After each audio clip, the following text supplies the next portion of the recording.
శ్రీ గురుభ్యో నమః. శ్రీకృష్ణ గురు చరణ సన్నిధి శ్రీ కొత్త రామకోటయ్య తాతగారి స్మృతులు అనే గ్రంథంలోని అంశాలను చెప్పుకుంటూ ఉన్నాము. అందులో భాగంగా యోగస్పర్శ హనుమంతుడు అనే అధ్యాయంలోనికి మనము ప్రవేశిస్తూ ఉన్నాము. పున్నయ్య శాస్త్రి గారు చెబుతూ ఉన్నారు,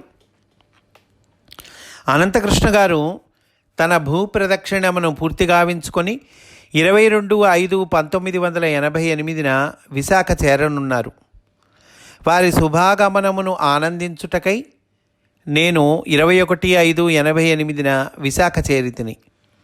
అప్పటికే తాతగారు విశాఖ చేరి ఉండిరి. వారి సన్నిధిలో మనస్సు లుప్తమై ఆనందము నిలిచినది. 22/5/88 తాతగారు ఈవీఎం ఆచార్య గారులతో కలిసి నేను విమానాశ్రయమునకు వెళ్ళి అనంతకృష్ణ గారి పునరాగమనమును వీక్షించి సంతోషించి తిని. 23/5/88 నేను చినముషిడివాడలో శ్వేతద్వీపమున ఒక కలగంటిని. పూజ్యురాలకు అమ్మగారు తన విస్తరిలోని అన్నమును ఆకుకూరను కలిపి ముద్ద చేసి నా చేతిలోనికి ప్రసాదించిరి. నేను భాగ్యశాలిని. తాతగారు నాకు భాగవతము చెప్పుచుండిరి. తరువాత ఏదియో ఆధ్యాత్మిక గ్రంథమును ఇచ్చిరి. ఆపై ఇట్లు ఆశీర్వదించిరి, పరిపూర్ణ జ్ఞానము మీకు కలుగును. ఏవో పూర్వజన్మలలో నేను తాతగారు కలిసియుంటిమి అని స్వప్నమును బట్టి సూచన అందినది. ఆ రోజు సాయంకాలము విశాఖలో అనంతకృష్ణ గారికి సన్మానము చేయు నిమిత్తము ఉత్సవ సభ జరిగినది. నేను సభకు అధ్యక్షత వహించి తిని. నాకు సంబంధించిన ఇట్టి సభలలో నీవే ఎల్లప్పుడూ అధ్యక్షుడవు అని అనంతకృష్ణ గారు ఆశంసించిరి. అమ్మగారు, తాతగారు, అనంతకృష్ణ గారు, ఈవీఎం ఆచార్య గారులతో కూడిన ఈ సభ బృహదారణ్యకోపనిషత్తులో వర్ణింపబడిన మహర్షుల సన్నిధిలో ఉన్న జనక మహారాజు సదస్సు వలె ఉన్నదని నాకు అనిపించినది.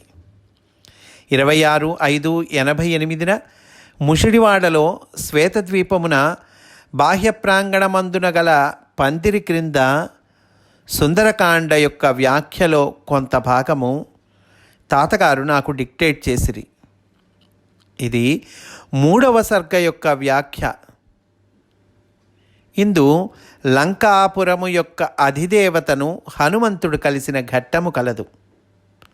లంక అనగా శరీరమనియు, సాధకుడు శరీరములో ప్రవేశించినచో కామక్రోధాదులకు అధశక్తులకు లొంగవచ్చుననియు, లంక బెదిరించినదనియు, దానికి సమాధానముగా ఇహములో ఉన్నను నేను పరమపురుషుడనైన రాముని యందే కుతూహలమును కలిగి ఉందుననియు హనుమంతుడు చెప్పినట్లును తాతగారు విశేషార్థములను వివరించిరి.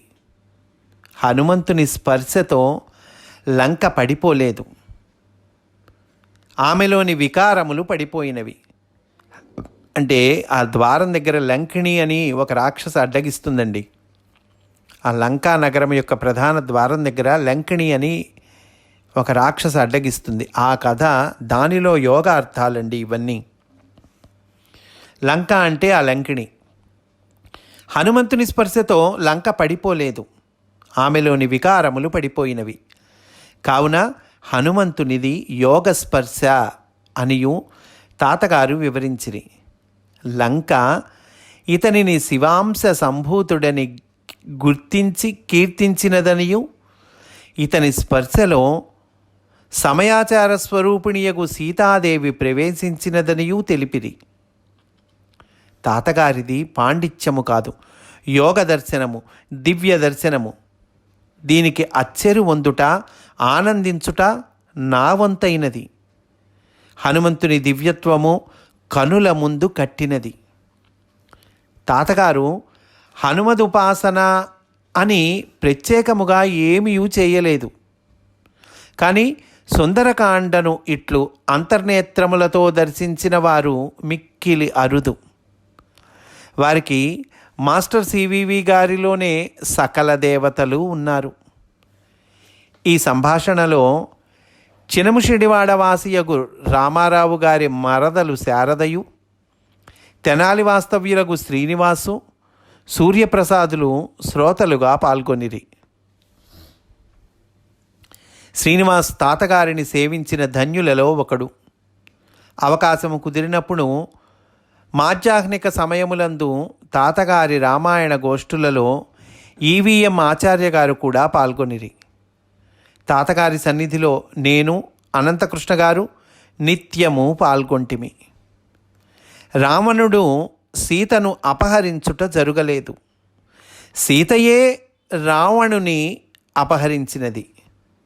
అతని వెంట వెళ్ళి లంకను పవిత్రము చేయ సంకల్పించినది అనియు తాతగారు విసిదము చేసిరి.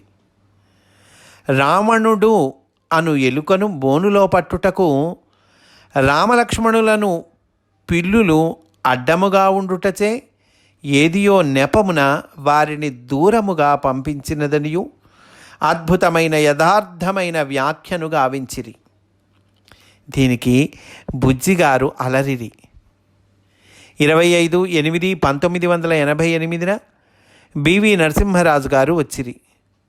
తాతగారు చినముషిడివాడలో శాస్త్రి గారిపై గోష్ఠి గావించిరి. ఎల్లరూ ఆనందములో మునిగిరి అనంటూ ఈ అధ్యాయాన్ని పూర్తి చేశారండి పున్నయ్య శాస్త్రి గారు. తర్వాతి అధ్యాయము విష్ణుయాగము విష్ణుయోగము అనే అధ్యాయము. ఆ అధ్యాయంలోనికి మనము ప్రవేశిస్తూ ఉన్నాము. పున్నయ్య శాస్త్రి గారు చెబుతూ ఉన్నారు, 29/5/88 మేకాల్ పర్వదినోత్సవము జరుగు దినము.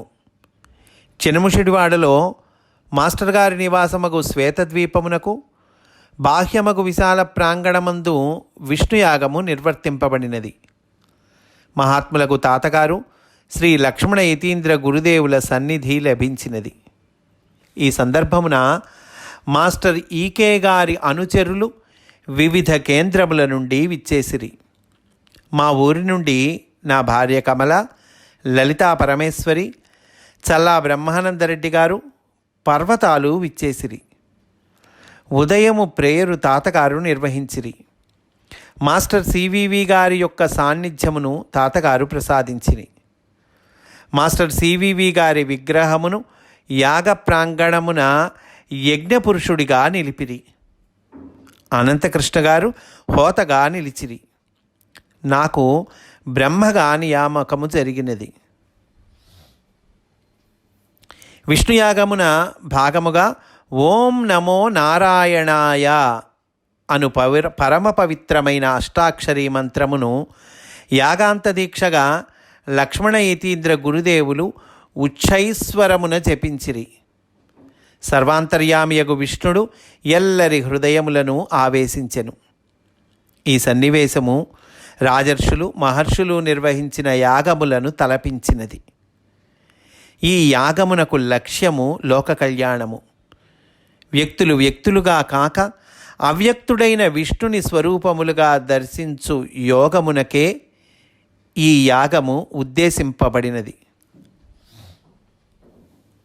విష్ణుపాసనలో సాధకుడు ముందుకు సాగిపోవుటకు ఈ యాగము దోహదపడినది.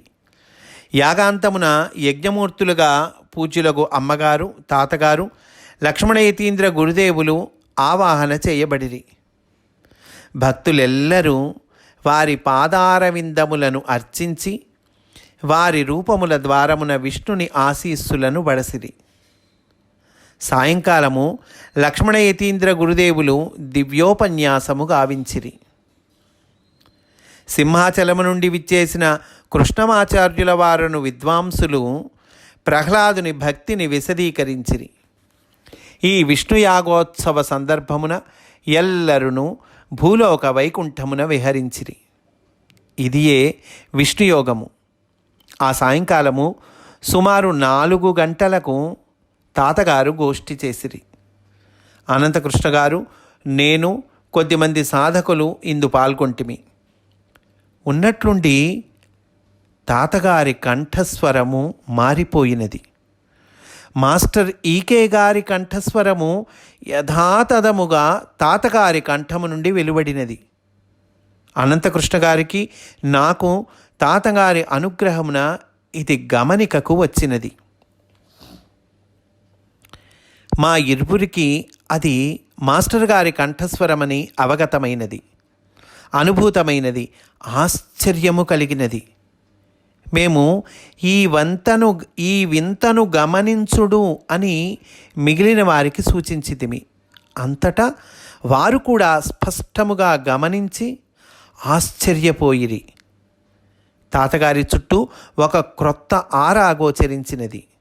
అది మాస్టర్ ఈకే గారి వెలుగు కాబోలు. ఆ సందర్భమున తాతగారిలో మాస్టర్ ఈకే గారు ప్రవేశించి వారిని ఆవహించి ఉండుట స్పష్టము. యాగాంతమున యజ్ఞమూర్తిగా అర్చనలను అందుకొన్నది తాతగారి రూపమున మాస్టర్ ఈకే గారే అని ఎరుకపడినది. ఈ దివ్య సన్నివేశమును ఆనందించు భాగ్యమునకు మేము నోచుకొంటిమి. తదనంతర కాలమున అప్పుడప్పుడు ఇట్టి సన్నివేశములే జరుగుట మేము ఎరుగుదుము అనంటూ పున్నయ్య శాస్త్రి గారు ఈ అధ్యాయాన్ని పూర్తి చేశారండి. మనం కూడా ఈరోజు ఇక్కడితో పూర్తి చేసుకుందాం. రేపటి రోజున మనము మంత్రోపదేశము అనే అధ్యాయంలోనికి ప్రవేశిస్తాము అని సవినయంగా మనవి చేసుకుంటూ స్వస్తి వాసుదేవ